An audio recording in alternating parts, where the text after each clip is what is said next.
इसीलिए उसी दिन से पवन को अपना अग्रज भाई मान लिया मैनाक ने।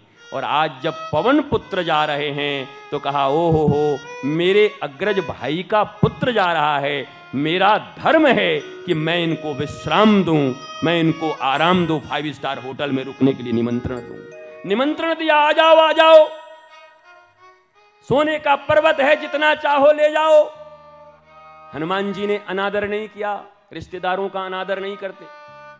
रिश्तेदार परिवार का अनादर करोगे भक्ति कभी नहीं करने देंगे, उनसे तो पिंड छुड़ाना होगा वो तरीके से, समझ गए। जड़ भरत के क्रम में ऐसा हुआ था। जड़ भरत ने क्या किया, उनको कोई कुछ करने ही नहीं दे, तो उन्होंने एक सिद्धांत बनाया, उनको कोई काम घर से कहा जाता तो नहीं कहते नहीं और सही करते नहीं, कभी नहीं बोलते नहीं और कभी कोई काम सही करते नहीं। यहां गड्ढा कर, यहां गड्ढा कर, तो जहां गड्ढा करना था वहां नहीं किए, दूसरी जगह गड्ढा करके उसको भर दिए जो पहले से गड्ढा था, सब बर्बाद कर दिया खेत मेरा। चिड़िया उड़ा, खेत में मक्का लगा हुआ था, वो खेत में बैठे, बोला राम जी की चिड़िया राम जी की खेत, खा लो चिरई भर भर पेट। भाई ने कहा ये तो डुबा दिया, बर्बाद कर देगा। अंत में भाइयों ने कहा तू यहाँ के लायक है नहीं। उन्होंने धीरे से बोला मैं बोलना यही चाहता था लेकिन बोलता तो खराब हो जाता, अब तुम निकालो हम।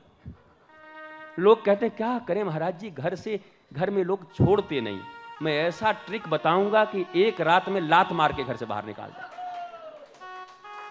तुम काहे को ऐसी बात बोलते हो कि घर वाले तुम्हें छोड़ते नहीं, कि परिवार छोड़ते नहीं, कि मैं छोड़ने की बात नहीं कह रहा हूं, पर हनुमान जी ने क्या किया, जब सोने का पर्वत आया, अंकल बन के आए, तो क्या क्या परसा, छुआ, उनको स्पर्श किया। बहुत बढ़िया अंकल जी, कहां से आया है? मकराना का है बेटा, इटली का भी इसमें लगा हुआ है, बेल्जियम से ये मंगवाए थे। अब कोई घर बनवाएगा रिश्तेदार तो क्या बताएगा तुमको, बेल्जियम से आए, बस कुटिया है, अपनी झोपड़ी है। इतना भारी मकान बना के और बोलता है झोपड़ी है, और फिर तुम कह दो कि ये कलर थोड़ा ऐसा लग रहा है देहाती आदमी हो क्या, ये कलर वहां से आया है। और तुम कह दो थोड़ा छोटा है, तो छोटा लग रहा है, इस शहर में इससे बड़ा मकान नहीं है। अबे तू ही तो झोपड़ी बोला है, हमारी कुटिया में आ जाइए। झूठा बेईमान, हम कह दें झोपड़ी तो जल मरेगा, अगर कुटिया में आ जाते। कुटिया तो हमारे आनंदम धाम में आओ, झोपड़ी हमारे आनंदम धाम में आज भी 21वीं सदी में है, जहां लाइट्स नहीं है, दीपक जलते हैं, रोज 1000 दीपकों से आरती होती है ठाकुर जी की। जब आओगे लगेगा 5000 वर्ष पहले वृंदावन में आ गए। झोपड़ी तो वहां है, कुटिया तो वहां है। तो कुटिया कहेगा, मानेगा भी नहीं। हनुमान जी ने प्रणाम किया, कहा काका जी मैं पापा को जरूर बताऊंगा कि आपने 5 स्टार का कमरा बुक करवाया था, लेकिन राम काज कीन्हे बिना मोहि कहाँ विश्राम। और हमको पता है कि राम काज करने में भी रावण मिलेंगे। कौन मिलेगा वहां? रावण से मिलना कोई अच्छी बात है। और ऑलरेडी यहां 7 स्टार होटल मिल रहा था, हमारे आपके ऐसे दूत होते तो कहां जाते? अब काम वगैरह तो होता रहेगा, थोड़ा आराम हो जाए। अब लड़ना ही तो है वहां जाकर के, रावण तो 1 नंबर का, तो थोड़ा विश्राम हो जाए। और विश्राम करते करते फिर काका कह देते कि बेटा मेरा कोई बच्चा नहीं है, तेरे में ही अपना बालक दिखाई पड़ रहा है। चाचा जी कचहरी चलिए। वो वहां पर वारिस ले लिए, राम जी इंतजार कर रहे हैं, अब आ रहे होंगे सिया का पता करके। हनुमान जी यहां 7 स्टार होटल के मालिक बन के बैठे हुए हैं। तुम रामदूत होते तो क्या करते?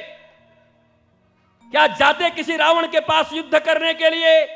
न तुम्हारी पत्नी, न हनुमान जी के बच्चे, न हनुमान जी का विवाह, इतना ज्यादा उनको तकलीफ, उनकी बेइज्जती, उनके सम्मान के साथ खिलवाड़, पूंछ में आग लगा दिया। जहां जा रहे हैं वहीं मारने के लिए लोग दौड़ रहे हैं। तुम जाओगे, तुम जाओगे, तुम जाओगे। तुमको तो अच्छा सोफा न मिले तो 500 गाली दे जाओगे हैं? शाम को भोजन ठीक न मिले तो आयोजकों के साथ साथ गुरुजी का भी उद्धार कर जाओगे। क्या है बताइए, ये कोई व्यवस्था है? ऐसी व्यवस्था होती है? पर रामदूत हैं। जानकी का खोज मतलब शांति का खोज है। वो 7 स्टार में अपनी शांति को नहीं देख रहे हैं, ये तत्कालीन आया है। और ये इतने ही बड़े शांत होते तो समुद्र में छुप के क्यों बैठे हुए हैं चाचा जी हमारे? इतना सोना है तो खुद ही क्यों छुपे हुए, मुंह भी बाहर नहीं निकाल रहे? हनुमान जी ने प्रणाम किया। सीखो हनुमान जी से, रिश्तेदारों को भड़काओ मत। जो कहें, अरे तुम क्या कर रहे हो, सब ज्यादा भक्ति तो नहीं करते? हाँ दीदी मैं भी यही सोच रही हूं, कहीं भक्ति में ज्यादा मन लग गया है, भला हुआ आप बता दी तो हम घर में थोड़ा ध्यान देंगे। अच्छा दीदी प्रणाम। पिंड छूटे नहीं, वो मंथरा बन जाएगी, तेरे माथे पे सवार हो जाएगी। पिंड छुड़ाओ, उससे बहस मत करो। कैसे नहीं करेंगे भक्ति? हमारे गुरु के विषय में कुछ मत बोलिए, हम बता दे रहे हैं। मत लड़ाई करो, न गुरु के लिए लड़ो न गोविंद के लिए लड़ो। बहुत कठिन है डगर पन घट की, दाएं बाएं करके भर लो अपनी मटकी।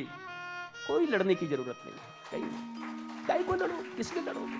काहे के लिए युद्ध करोगे किसी से? नहीं गुरुजी मेरे बारे में बोलता तो मुझे कोई चिंता नहीं थी, आपके लिए बोला मैं तो। हम कह रहने दे भाई, मेरे पास भी है, मेरे पास है तो नवग्रह शांत करने के लिए है। तेरे पर तो राहु सवार हो गया, केतु। हाँ? मैं तो मुस्कुराता रहता, हंसते रहता। अब देखो हमारा तकिया भागा जा रहा है। देखो देख रहे हो? कोई साथ नहीं देता इस जगत में। तुम कह रहे हो तकिया है, रहने दे भैया, तकिया नहीं दे रहा तो तू क्या साथ देगा?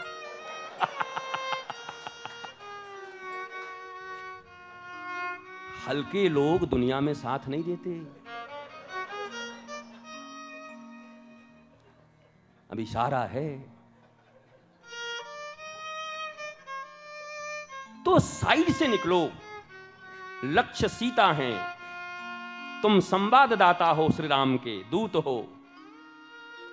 जा रहे हो प्रभु के चेहरे पे मुस्कुराहट लाने के लिए। और अपने जीवन में अगर हनुमान जी वहां गए नहीं होते तो हनुमान जी को ये वरदान कौन देता?